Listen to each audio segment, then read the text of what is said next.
Notice, I record all interaction with public servants including phone calls. All are posted on YouTube and others for public scrutiny. The Commissioner has the jurisdiction that Parliament intends he has. It was Parliament's intention that justices of the peace are excluded from his jurisdiction. Correspondence between myself and the Judicial Conduct Commissioner dated May 5, 2015 to the 30th of June 2015. May 19, 2015. To Judicial Conduct Commissioner. Today, I was present at North Shore District Courthouse, at Courtroom 4, for a defendant hearing with relation to the above-mentioned CRNs. I have been unable to ascertain the names of the two justices of the peace which presided over these matters. I was forced to sign an acknowledgement not of my design, and did not understand anything that was happening.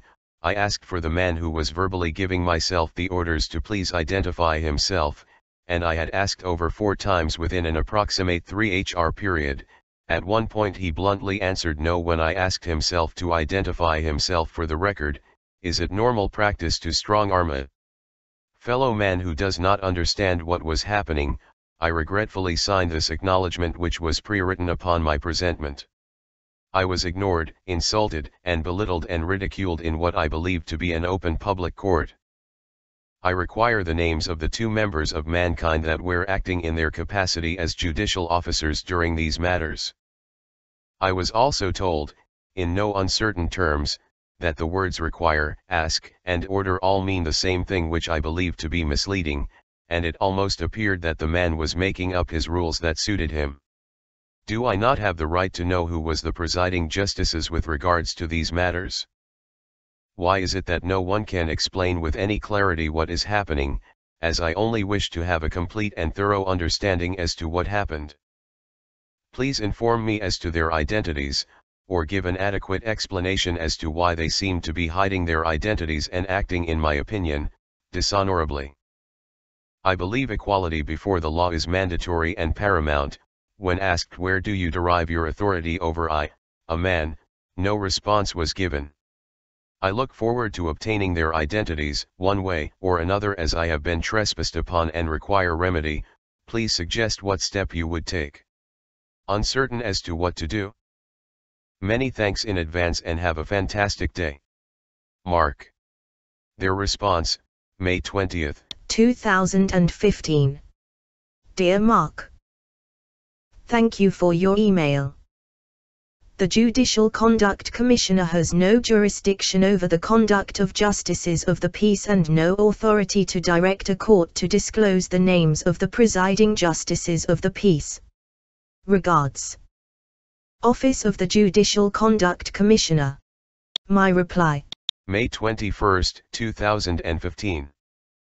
Dear Office. The who does, where does the jurisdiction/control lay?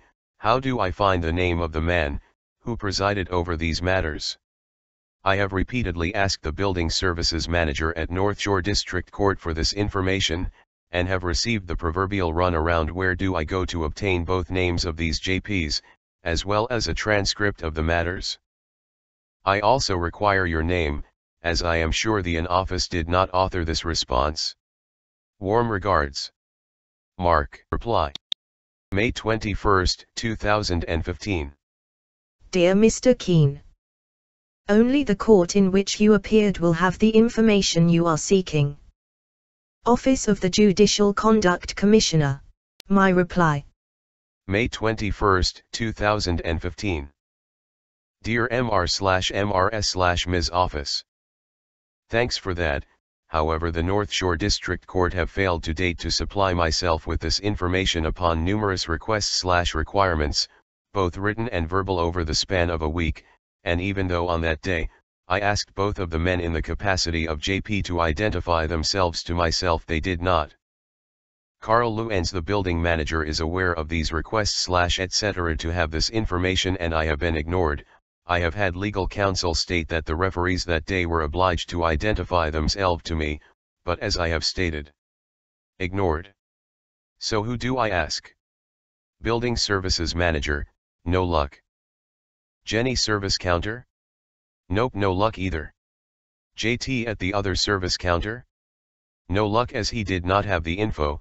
I even rang on Friday, as instructed by JT earlier in the week, and met nothing but resistance. Why is everyone being so cloak and dagger? I merely wish for reverse liability should the man I believe who had trespassed upon myself and persons be held accountable. I believe this is my right, whichever realm one wishes. How do I obtain a transcript of these matters? Please help. Thanks again. Mark. Then I received an email from Carl, so I emailed JCC again that same day. I am happy to say that after requesting/ordering/requiring, whichever, in writing via email to the NSDC, that Carl Luenz has now identified the two JPs as Mr. Hayworth and Mr. Cave that presided, and is in the process of obtaining the required transcripts I have asked for. Many thanks for your direction with this matter. Then on the 29th of June 2015, 5 weeks later, I send this. I wish to lay a formal complaint against a Mr. Hayworth, the JP who threatened and forced myself to remove footage, authored documents under my person's name, and then made myself sign, or not get my defended hearing. I will attach the document crafted by Mr. Hayworth and Mr. Cave. Bear in mind, notice was given beforehand to the court manager of my intentions to have a video record of the proceeding I attended on May 19, 2015, even though this was obstructed by the man, Mr. Hayworth, acting as JP before even starting. This was unlawful. What do Judicial Conduct Authority suggest I do? I am still awaiting transcripts from that day, which have apparently been in the hands of Mr. Hayworth or Mr. Cave for now over 2 weeks. Carl Luenz, the NSDC manager, has been the man I have been corresponding with, so what do I do? Or should I start calling the judicial conduct phone numbers to start asking questions? Notice, I record all interaction with public servants including phone calls. All are posted on YouTube and others for public scrutiny, and to this date, after being physically assaulted by a man in a uniform, I have had no justice whatsoever. I have been railroaded by what is appearing to me to be a very corrupt judicial system. Whether I broke a speeding rule or not, the man had no right to run onto my foot with his vehicle and then flee, just because he couldn't answer my questions. A very cowardly act. As I was stepped on, I will be seeking redress. What do you suggest? I await your response. Many thanks. Mark. I attach a scan of the acknowledgement authored by Selwyn and his partner in crime, Ron. The JCC respond with June 29, 2015. As you have been informed previously, the Judicial Conduct Commissioner has no jurisdiction in relation to the conduct of justices of the peace. I suggest you contact the Royal Federation of New Zealand Justices Associations Incorporated, www.justiceofthepeace.org.nz, Office of the Judicial Conduct Commissioner. Later that same day, June the 29th, I responded. Hi, unnamed man or woman responding. Thanks for refreshing my memory. I shall do so. Please inform me as to what jurisdiction the Judicial Conduct Authority does have, if you wouldn't mind, as although no injured party, this infringement was considered a criminal offense, although this could not be defined upon more clarification from any legal professional I have spoken to, as the authority is derived over my person via the contract between myself, my person and the NZTA with regards to driving offenses, again which I do not understand. Where was the crime, the harm, loss, or fraud? Is it not a civil matter between parties with regards to traffic offenses? And whether a rule broken, did the man, who identified himself as constable, and then proceeded to act bias enforcing statutes, as opposed to keeping the Queen's peace and acting impartially, according to the oath he took, as a constable, have the right in any form to run onto my foot with his vehicle, causing myself harm, injury and distress, and then flee like the coward of a man he has proven himself to be? In fact, it is not the first time that man has ran away from simple questions. And if one has the time, I suggest one looks for Neil Winterbottom on YouTube to view this wrong done to myself and person. November 21, 2014, dated. That or check the Mark Otho Keen channel, as all is in the public domain. For your convenience. I even took the last 4 years to learn these rules, and procedures, for what, as the JPs make up their own rules on the day. Mr. Hayworth even made the decision that the words ask, request and order mean the same thing. Does this mean whenever asked of anything by a public official, I can now charge for said ask/request/order? According to your rules? Have a fantastic day, whoever you are. I shall make a phone call and record should I not have any answers to my questions posed today.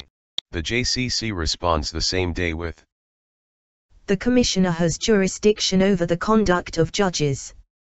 Judges are defined as: judge means O.I. a judge of the Supreme Court, or O.2. a judge of the Court of Appeal, or O.3. a judge or an associate judge of the High Court, or O.4. a judge of the Employment Court, or O.either a judge of the Court Martial, or O.v. a judge of the Court Martial Appeal Court, or O.6. a District Court Judge, or O.7. a judge of the Environment Court, or O.8. a judge of the Murray Land Court, or O.9. a coroner, and B. includes a person who holds office as a temporary judge, temporary associate judge, or acting judge of any of those courts, but C. does not include a retired judge or a former judge.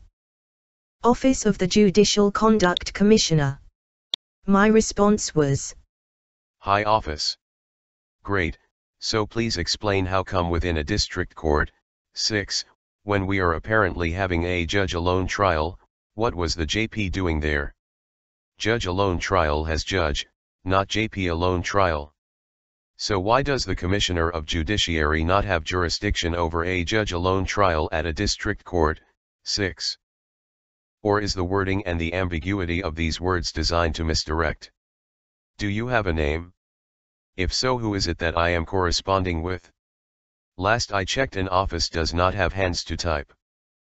Is the above definition office has supplied, within a legislative rule of society, such as an act? If so, I do not understand legalese, I am not a member of the legal society and do not understand these terms of art. B. Mentions person is one, meaning corporation, soul, body, corporate, or unincorporated body. See Interpretations Act 1999 S30, as I am a man, as stated, not a member of the legal society. I await your response. Have a fantastic afternoon. Mark. And their response, which I found shocking, as follows. June the 29th, 2015. The Commissioner has the jurisdiction that Parliament intends he has. It was Parliament's intention that justices of the peace are excluded from his jurisdiction. The definition we provided is copied from Section 5 of the Judicial Conduct Commissioner and Judicial Conduct Panel Act 2004. Person means a natural person, not a corporation, soul, body, corporate or unincorporated body. Only a natural person can be appointed as a temporary judge, temporary associate judge, or acting judge. Office of the Judicial Conduct Commissioner. My final reply was June 30, 2015. Thanks so much for responding promptly. I shall find out the Commissioner's name elsewhere, as I am sure it is publicized, as thou has repeatedly not identified. I will take it one has something to hide. However, I have always been of the opinion that one should always know who one is dealing with.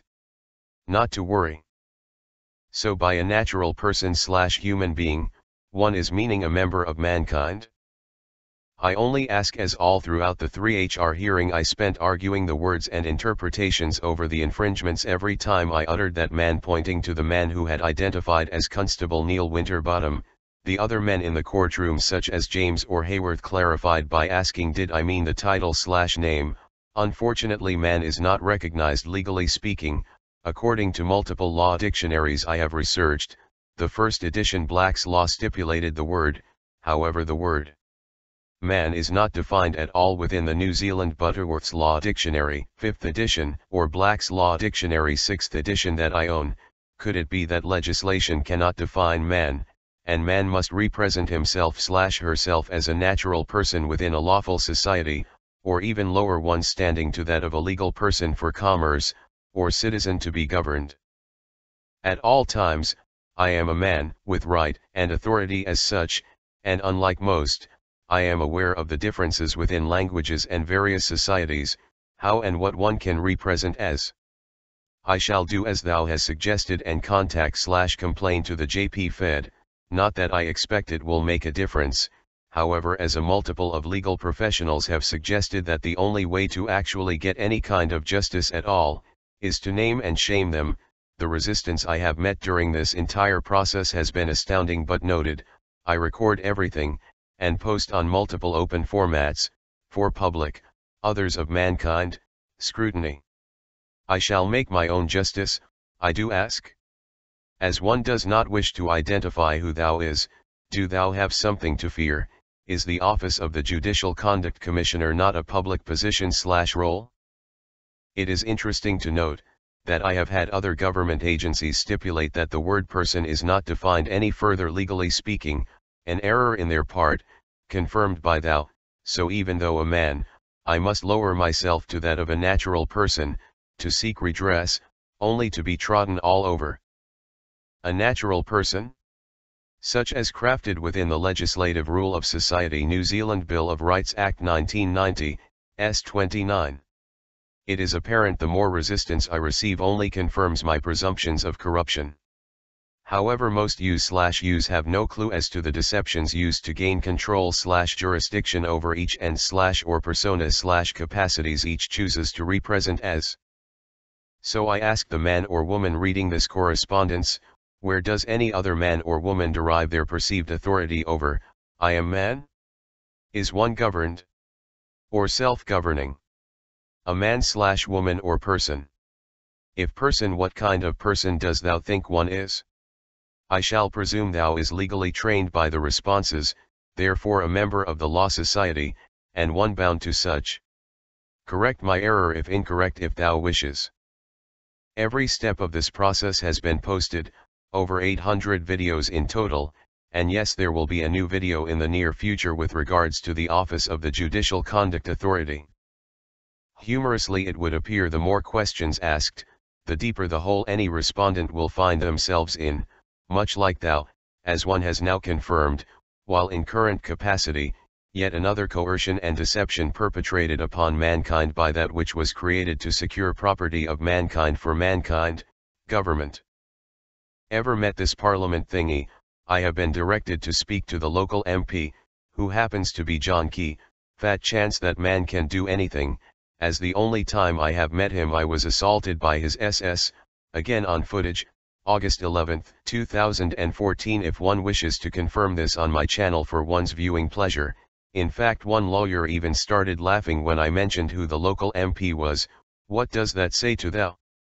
Here are some formal English definitions. Property, that which is exclusive to any individual within any given society. Person, an individual within any given society. Great convo, and thanks for the information. I am sure I shall use it to my advantage. Much love to thou and kin.